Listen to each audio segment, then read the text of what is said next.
وآخر دعواهم أن الحمد لله رب العالمين۔ ابو عثمان النہدی رحمہ اللہ کہا کرتے تھے كان السلف يعظمون 13 سلف صالحین 3 عشروں کی بہت عظمت کرتے۔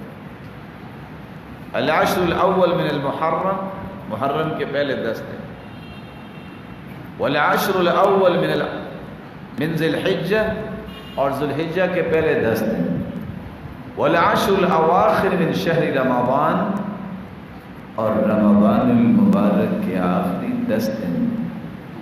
یہ 3 عشرات ایسے تھے کہ اللہ ذوالجلال کے پیارے بندے ان 3 عشروں کی بہت عزت اور احترام کی۔